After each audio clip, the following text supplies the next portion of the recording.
अब बात करते हैं कि ऐसी कौन सी गलतियां होती हैं, कौन से ऐसे काम हैं जो गर्भावस्था के दौरान आपको नहीं करने चाहिए। उनको करने से शिशु की रंगत गहरी होती है और त्वचा मुरझाई हुई होती है। नमस्कार दोस्तों, स्वागत है आप सभी का बेबी केयर फैमिली पर। आज की वीडियो बहुत ज़्यादा इम्पोर्टेंट होने वाली है, तो वीडियो को बिना स्किप करे एंड तक जरूर देखिएगा। तो आइए अपनी वीडियो को हम शुरू करते हैं। क्या आप जानते हैं आपके शिशु का रंग गोरा होगा या काला होगा? ये चीज निर्भर करती है माता पिता के रंग पर। माता पिता का क्या रंग है, इससे भी बच्चे का रंग जुड़ा होता है।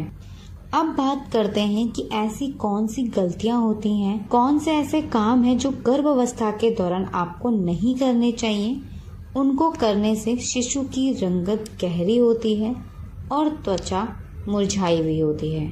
नंबर 1, गर्भावस्था के दौरान अगर मां के आहार में पोषक तत्व की कमी है तो शिशु की रंगत गहरी हो सकती है और त्वचा रूखी और बेजान हो सकती है। इसीलिए मां को ध्यान रखना चाहिए कि मां के आहार में पोषक तत्व की कमी ना हो। नंबर 2, वातावरण पर्यावरण। क्या आप जानते हैं हम किस पर्यावरण में गर्भावस्था के दौरान हैं, इस पर भी डिपेंड करता है शिशु का रंगत क्या होगी। अगर आप ऐसे वातावरण में या ऐसे पर्यावरण में हैं जहां का टेम्परेचर बहुत हाई रहता है, यानी कि वहां बहुत अधिक गर्मी रहती है, तो शिशु की रंगत गहरी हो सकती है। अगर आप ऐसे वातावरण में रहते हैं जहां का टेम्परेचर बहुत कम रहता है, वहां ठंडक रहती है, तो शिशु की रंगत गोरी, फेयर और चमकदार हो सकती है। नंबर 3, दवाइयाँ। क्या आप जानते हैं अगर आप बिना डॉक्टर की राय से या बिना डॉक्टर से पूछे कोई भी मेडिसिन ले लेते हैं तो उससे भी शिशु की रंगत पर असर पड़ता है, कि गर्भावस्था के दौरान शिशु का पूरा विकास माँ के गर्भ में होता है। तो जो शिशु की रंगत होती है या शिशु की जो त्वचा है वो चमकदार, उसकी जो त्वचा है वो खिली हो या उसका रंग फेयर हो, इसके लिए जरूरी है कि माँ कुछ बातों पर ध्यान अवश्य दे। साथ ही अगर आप एक ऐसे एरिया में रहते हैं जहाँ बहुत अधिक प्रदूषण होता है, फैक्ट्रियाँ बहुत ज़्यादा हैं, बहुत ज़्यादा पॉल्यूशन है, तो वहाँ भी शिशु की रंगत गहरे होने के चांस रहते हैं। नंबर 5, अगर आपके भोजन में कैफीन की मात्रा अधिक रहती है तो इससे भी शिशु की रंगत गहरी हो सकती है। कैफीन किन किन चीज़ों में होता है? चाय, कॉफ़ी, चॉकलेट।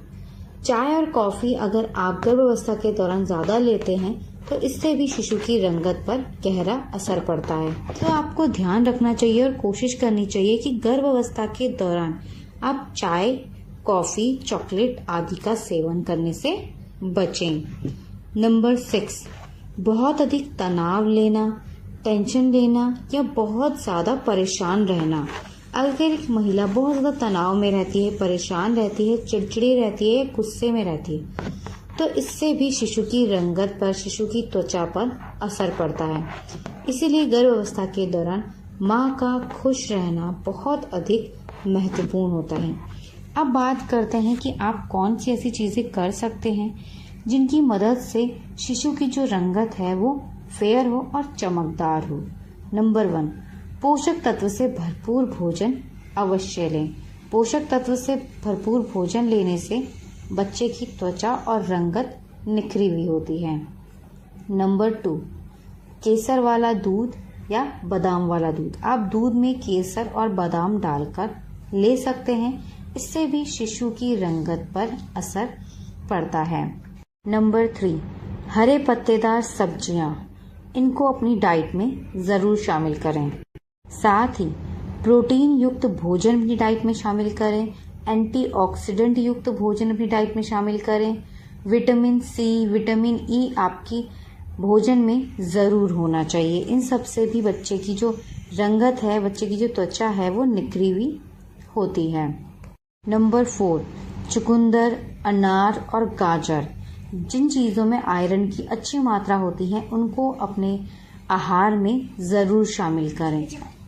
ऐसा करने से भी शिशु की रंगत निखरी हुई होती है और शिशु की त्वचा चमकदार होती है। इसी के साथ आप कच्चा नारियल इसका सेवन कर सकते हैं, दही का सेवन कर सकते हैं, आप दूध और दूध से बनी हुई चीज़ों का सेवन कर सकते हैं। साथ ही कोशिश करें कि आप बाहर तेज़ धूप में ना जाएं। अगर आप बहुत ज़्यादा तेज़ धूप में रहते हैं या तेज़ धूप के संपर्क में रहते हैं तो इससे भी शिशु की त्वचा पर असर होता है। अल्कोहल, स्मोकिंग, इन चीज़ों से दूर रहें। योगा, व्यायाम अवश्य करें। योगा करने से हमारी जो स्किन है वो ग्लोइंग होती है और शिशु की स्किन पर भी असर पड़ता है अगर गर्भावस्था के दौरान आप योग, एक्सरसाइज और वॉक करते हैं तो। इसी के साथ सबसे ज़रूरी चीज़, आपके शरीर में पानी की कमी ना हो, इसके लिए आप नारियल पानी का सेवन कीजिए। गर्मियों का समय है तो नींबू पानी का सेवन कीजिए। मौसम में मिलने वाले फलों का सेवन कीजिए, जूस लीजिए। आपको अपनी डाइट में अगर गर्मियों का टाइम है तो गन्ने का जूस ज़रूर शामिल करना चाहिए। आपको कोशिश करनी चाहिए कि तरल पदार्थ भी आपके आहार में ज़रूर शामिल हो। जितना अधिक आपके शरीर में पानी की कमी नहीं होगी उतना ही शिशु की जो त्वचा है वो निखरी हुई और चमकदार बनेगी। तो ये कुछ चीज़ें हैं अगर जिन पर आप ध्यान देते हैं तो बच्चे की जो त्वचा है आप उसको चमकदार बना सकते हैं। बच्चे का रंग गोरा है या काला है, उससे भी ज़्यादा ज़रूरी है कि जो बच्चे की स्किन है वो ग्लोइंग हो, वो चमकदार हो। जिसके लिए कुछ गलतियां हैं जिसे आप अवॉइड कीजिए और कुछ काम हैं जिन्हें आप ज़रूर कीजिए। बाहर का unhealthy food, processed food, preservative foods, मैदे से बनी हुई चीज़ें जो पेट में जाके कब्ज, एसिडिटी और जलन पैदा करती हैं, इन चीज़ों को आप खाने से ज़रूर बचें। ये चीज़ें गर्भावस्था को भी अस्वस्थ बनाती हैं और शिशु की ग्रोथ पर भी इसका असर होता है। तो आशा करती हूँ हमारी इस वीडियो से आपको मदद ज़रूर मिली होगी। तो प्लीज़ इस वीडियो को लाइक कर अपने दोस्तों के साथ शेयर ज़रूर कीजिएगा। अगर आपके कोई भी सवाल या सुझाव हो तो हमें कमेंट करके ज़रूर लिखिएगा। आपकी गर्भावस्था का कौन सा महीना चल रहा है ये भी हमें कमेंट करके ज़रूर बताइएगा। हमारी वीडियो को पूरा देखने के लिए आप सभी का धन्यवाद। फेसबुक या यूट्यूब पर अगर हम पहली बार देख रहे हो आप हमें तो फॉलो और सब्सक्राइब ज़रूर कीजिएगा। मिलते हैं आपसे नेक्स्ट वीडियो में, तब तक के लिए अपना ध्यान रखिएगा। धन्यवाद, नमस्कार।